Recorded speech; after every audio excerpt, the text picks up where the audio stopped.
I'm sorry to say, to sound an alarmist, but that's the truth. Okay. Now, let's go back to what she was talking about earlier, regreening Nigeria. Now, what's that all about? Okay, because of the fact that Nigerians generally on all issues, we don't take any issue serious. So it's brought to a stage whereby our forest cover, that's the percentage of the land mass of Nigeria that is under the cover of forest. That's what they call forest cover. Our forest cover is less than 5% presently, and that's alarming because the standard is the FAO, Food and Agriculture Organization standard of 25% forest cover. So ours is 5%, yes. And we're a developing nation. That's hard to believe because if you travel around Nigeria by road, you look to your left, green forest. You look to your right, forest. Yeah, but we are talking about the total landmass of Nigeria. If you look at the south, in the southwest part, many of the forests have been destroyed. The same thing in some parts of the southeast. Even in the north, many of the forests are under threat. So we are talking of the total landmass of Nigeria. I mean, we should also be aware that we have deserts in the upper north. Encroaching here. So what we have now is a very alarming, less than 5% forest cover, and that's. Now, what's the implication of that? Yeah, the implication is that number one, wildlife is under threat because that's the habitat. So once you destroy the forest, we will not see wildlife. And the truth about the biodiversity is all animals that have been created are beneficial for the survival of mankind, one way or the other. You know, so when you destroy the habitat of wildlife, you are destroying the wildlife. You are making them to go into extinction. And if that happens, mankind, human, will also go into extinction very soon. Threatened. So that's why it's very important for us to initiate a program whereby we will recover our lost forests. We are a developing nation. There are some developed nations that have their forest cover over 30%. The forest cover in US is over 30%. The same thing in Germany. I mean, in Germany, it's over 30%, but in Nigeria it's less than 5%. So it's a threat to our survival. So something needs to be done, and that's why the Nigerian Conservation Foundation has designed a program called the Green Recovery Nigeria Initiative, whereby we are going to involve everybody, because it concerns everybody, the government, the federal government, state government, local governments, every community, and the people, so that they will know the importance, because the awareness needs to be created. There needs to be created an awareness that there's a linkage between the forest cover being recovered and our survival as human beings. So that awareness needs to be created. So if you say it involves everybody, for instance, what is my own role? Well, your role is, number one, to know the importance of the forest. That's number one. Number two... She knows. If that's all she has to do, that's cool then. Number two is to tell you not to just cut down any tree that you see around, within your surrounding. And if you see anyone trying to cut down trees, because trees take long years to mature. Yeah. So it should be part of our heritage. Trees have been there 100 years, 50 years. Somebody cannot just wake up and say this tree is disturbing it. No, so how do you tell this to those living in the rural areas who cook with firewood? Okay, those are the communities that depend on forests. In that way, there are some sustainable livelihood programs that NCF has been involved in.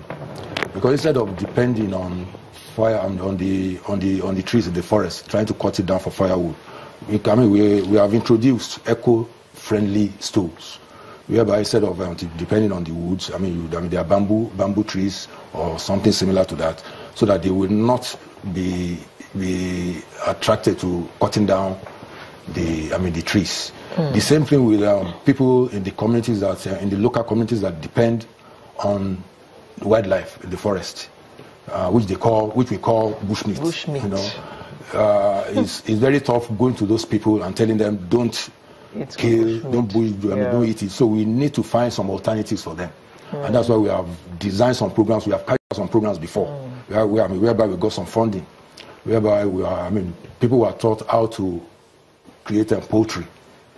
I mean, they can do poultry, they can do beekeeping, snail, and all those things, so that they will leave the protein, I mean, the wildlife in the forest. So that's the way to encourage sustainable. How soon will some of these biodiversity things get to these people? I was in one village in Edo State the other day, and you know, even though they were using firewood, they were frying gari and everything, they were not enjoying it. But they don't have alternatives. Yes. So how soon can these alternatives get to them? Because they're also waiting for it anyway. You are right. Even what they are doing presently is not good for their health. Because of they recognize it, yes. But it's a major program, and government needs to get involved in this. So I mean, the challenges that we have in our environment is so huge that we are even NCF that was created for such things. We are even scratching the surface. So we have to get the government to. I mean, and that's why we are collaborating with the Federal Ministry of Environment. We are collaborating with the Lagos State Ministry of Environment, with all the governments all over the federation, so that they can wake up to their responsibilities. So the first thing is to create that awareness. Once the awareness is created, it's also ourselves that are in government. So once that awareness is created, then the people in government will wake up and take up the challenges. Okay. And it's not just the government; it's also you and I. But we also need to realize the importance, the benefit that all these things are to us. Okay. Now, Dr. Onoja, he spoke about 5% forestation, forest cover. Now, how optimistic are you that this campaign is going to work? Because I recall that maybe about 25 years ago, there was a campaign in Nigeria, plant a tree every day. I remember that campaign very clearly, and that doesn't seem to have helped. So, how optimistic are you that this your current call to arms is going to be of any benefit? Oh, okay.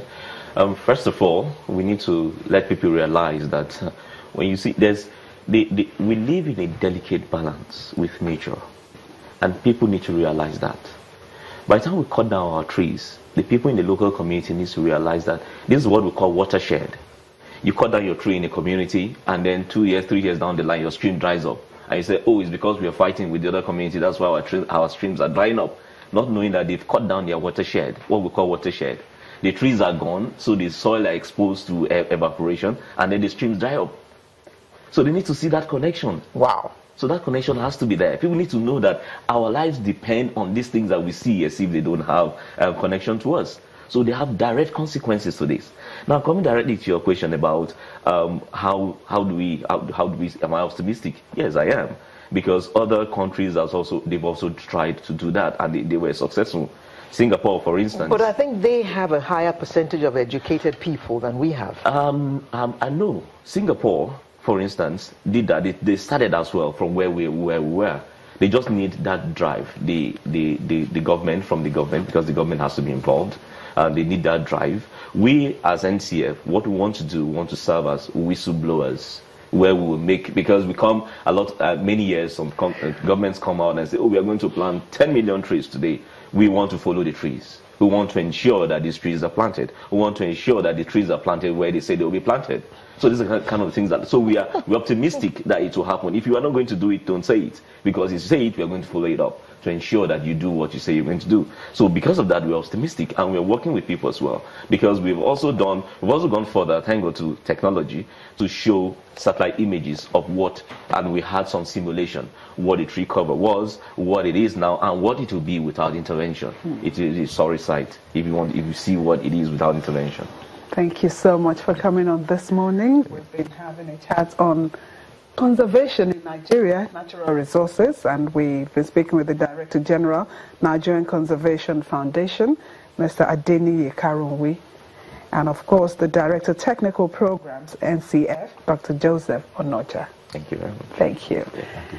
We'll take another break, and Sunrise will be back in a moment.